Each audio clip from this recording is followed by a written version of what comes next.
में किसानों की नहीं बनी बात, अब करनाल में पक्के धरने पर बैठेंगे किसान। जब तक सरकार नहीं मानेगी तब तक करनाल में धरना चलता रहेगा। सरकार द्वारा कितनी ही मीटिंग बुला ली गई, लेकिन वह अपनी किसी भी बात पर स्टैंड नहीं कर रहे। इतनी मीटिंग के बावजूद भी कोई रिजल्ट नहीं, बस यह टाइम खराब कर रहे हैं और कुछ नहीं। लेकिन हमने भी मन बना लिया है, जब तक सरकार अपना रवैया नहीं बदलेगी तब तक यह धरना प्रदर्शन जारी रहेगा। करनाल से न्यूज़ 21 ब्रेकिंग के लिए राहुल जाखड़ की रिपोर्ट। सरकार की तरफ से जो अड़ियल रवैया था, जो असंवेदनशीलता थी, उसमें रत्ती भर भी परिवर्तन आज नहीं आया। बार बार बात हुई, पहले डीसी और एसपी थे, बाद में कमिश्नर को भी बुलाया गया। हर आधे घंटे बाद ये चंडीगढ़ से बात करते हैं, लेकिन उसके बाद भी बात वहीं की वहीं रहती है।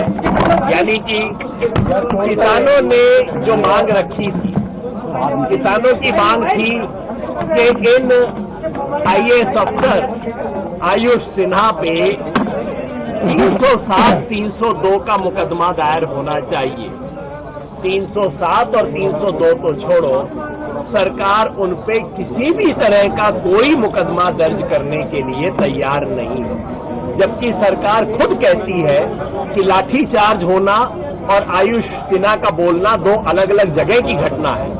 तो फिर वहां के लिए, और इसको बाकायदा रिटन कंप्लेंट मिल चुका है, वीडियो एविडेंस मिल चुका है, उसके बावजूद भी वो करने को तैयार नहीं है। और दूसरा, किसानों की मांग थी कि जिस अफसर ने इस किस्म का बेहुदा, इस किस्म का गैर कानूनी आदेश दिया है, उसको सर्विस से बर्खास्त किया जाए। बर्खास्त करना तो छोड़िए, सरकार उनको सस्पेंड करने के लिए भी तैयार नहीं, जिसका मतलब है कि मामला कुछ खास, जिसका मतलब है कि सीएम सिटी में काम करने वाला आईएएस अफसर खुद अपनी समझ से काम नहीं कर रहा था, उसके पीछे सीएम का हाथ था। इसलिए वो सामान्य काम जो हर रोज हरियाणा में होता है, डॉक्टर को सस्पेंड कर दिया, टीचर को सस्पेंड कर दिया, किसी अफसर को सस्पेंड कर दिया, फिर इंक्वायरी करवाई, जो दिन में दर्जन बार होता है, इस अफसर जिसके खिलाफ प्रमाण है, पूरी दुनिया ने देख लिया है, उस पे करने को तैयार नहीं है। इसलिए मुझे अफसोस होता है कि किसान संविधान और कानून की बात कर रहे थे और संविधान और कानून की कुर्सी पे बैठे हुए लोग बिल्कुल उसको मलिया मेट करने की बात कर रहे हैं। इसलिए हमने आगे सोचा है क्या कार्यक्रम होगा, जो हमारे भाई बताएंगे। क्या कहना चाहेंगे सर आपकी मीटिंग? देखो, मीटिंग हुई, आज भी 3 घंटे मीटिंग आज हुई और 2 घंटे मीटिंग कल हुई, लेकिन अधिकारी पूर्ण रूप से उस अधिकारी को बचाने का पक्षधर कर रहे हैं, उस पर मुकदमा लिखने को तैयार नहीं है, उसको सस्पेंड करने के लिए तैयार नहीं है। और यही कारण है कि 3-3 घंटे में और कई बार 2 की मीटिंग आज भी हुई। तो जो चंडीगढ़ है वहां से पूरा डायरेक्शन यहाँ के अधिकारी ले रहे हैं। तो हमने पूरा डिसाइड ये करा है कि हमारा धरना यहाँ पे बदस्तूर जारी रहेगा और उत्तर प्रदेश से, पंजाब से, यहाँ से और जगह से भी लोग हमारे आते रहेंगे। हमारे दिल्ली के धरने डिस्टर्ब ना हो, एक मोर्चा यहाँ पे भी हम खोल लेंगे। और जब तक हमारी बात नहीं मानने जाएगी, जब तक संयुक्त मोर्चा का कोई फैसला और नहीं आता, जब तक अधिकारी और बातचीत करेंगे तो हम अधिकारी से बातचीत करेंगे। यहाँ पे हमारे लीडर्स हैं, वे बातचीत करेंगे। और ये हमारी बहुत मिनिमम से मिनिमम वो है कि उस अधिकारी के खिलाफ कार्रवाई हो, जो जिनका चोट लगी है उनका वो मुकदमे, ये सारी चीजों पे। और सेकेंडली बात होगी, पहले अधिकारी प्रायोरिटी पे हमारा धरना स्थल यही हमारा है। देखिए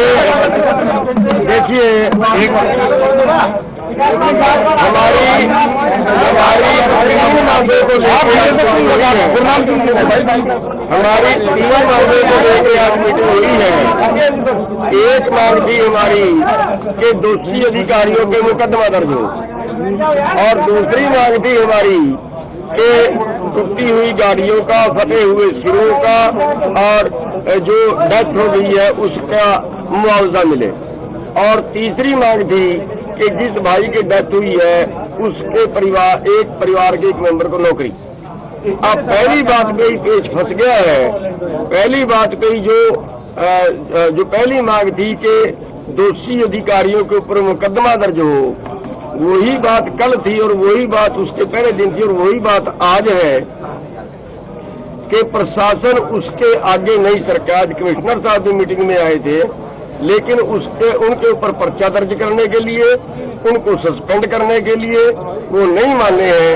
और आखिरकार बातचीत टूट गई है और बातचीत टूटने के बाद अभी हम अगला जो निर्णय है वो ये तो क्लियर है कि यहाँ पे हमारा जो घेराव है वो पक्का रहेगा और उसके बाद जो सभी लोग हैं वो अगला जो निर्णय होगा वो सभी की पंचायत से सभी शांतिपूर्ण तो ये बताएंगे, अधिकारी सरकार सहमत हुई? क्या कोई भी किसी भी मांग पे सरकार सहमत नहीं है? कुछ उसको होंगे, पहली फर्स्ट तो यही थी ना, उसके बाद तो सेकेंडली पे नौकरी तो गई, बीसी नौकरी तो किसी को भी मिल सकती है परमानेंट।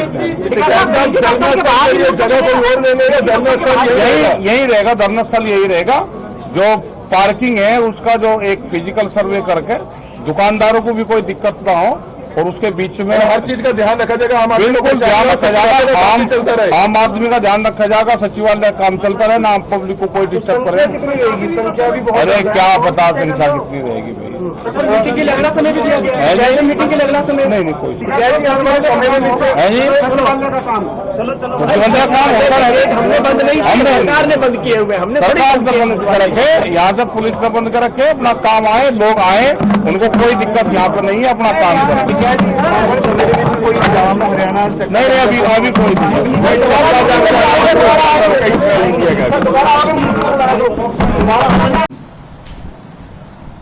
और इस बैठक में रबी सीजन के लिए 6 फसलों की एमएसपी का निर्धारण किया गया है। सारा देश इस बात का साक्षी है कि प्रधानमंत्री नरेंद्र मोदी जी ने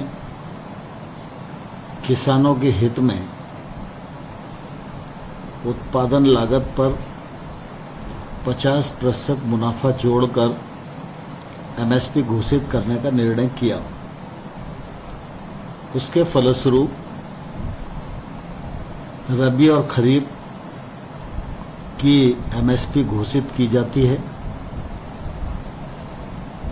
बढ़ी हुई एमएसपी का फायदा देश भर के करोड़ों किसानों को प्राप्त हो रहा है। एमएसपी की दर भी बढ़ रही है,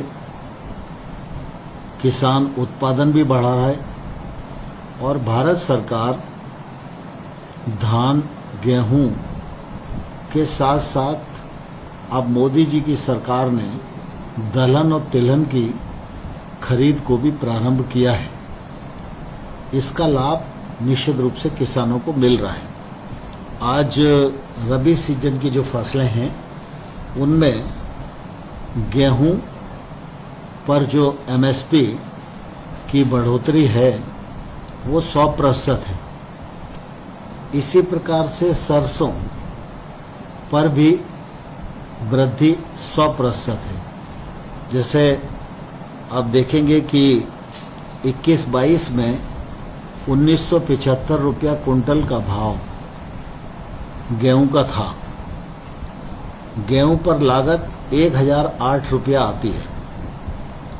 अब 22-23 में जो भाव एमएसपी का तय हुआ वो 2015 हुआ है।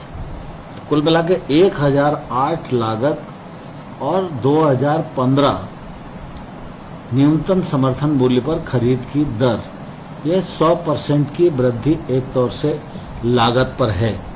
इसी प्रकार से जौ में जो पहले 21-22 में 1600 था, अब यह 1635 हो गया है, 60% की वृद्धि है।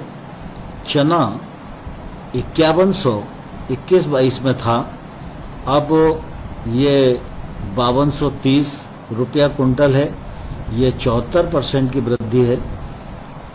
मसूर 5100 रुपये 21-22 में थी, अब 5500 रुपये है, इसकी वृद्धि 79% है। सरसों जैसा मैंने पहले बताया कि 4650 रुपया प्रति कुंटल थी, अब ये 5050 हो गई है, इस पर 100% की वृद्धि है। और कुसुम सूरजमुखी 5327, इसका 20-21 का रेट था, अब ये 5441 हो गया है, ये 50% की वृद्धि है। ये रबी के सीजन की जो फसलों का न्यूनतम समर्थन मूल्य है, सरकार ने घोषित कर दिया है और काफ़ी समय पूर्व कर दिया है, और मुझे लगता है कि इसके प्रकाश में किसान अपना उत्पादन करेंगे और सरकार जो खरीद की प्रक्रिया है उसके अनुसार उपार्जन करेगी और इसका लाभ किसानों को मिलेगा। सामान्य तौर पर आप सबने अनुभव किया होगा कि कुछ लोग ऐसा भ्रम फैलाने की कोशिश करते हैं कि एमएसपी समाप्त हो जाएगी, लेकिन प्रधानमंत्री नरेंद्र मोदी जी की किसानों के प्रति प्रतिबद्धता है और हमेशा रहेगी। प्रधानमंत्री जी ने आश्वस्त किया है एमएसपी थी, है और रहेगी, और लगातार कृषि सुधार कानून आने के बाद भी एमएसपी की दर बढ़ रही है, उत्पादन बढ़ रहा है और एमएसपी पर खरीद बढ़ रही है। इसमें किसी के मन में कोई शंका नहीं होनी चाहिए। बस ठीक है।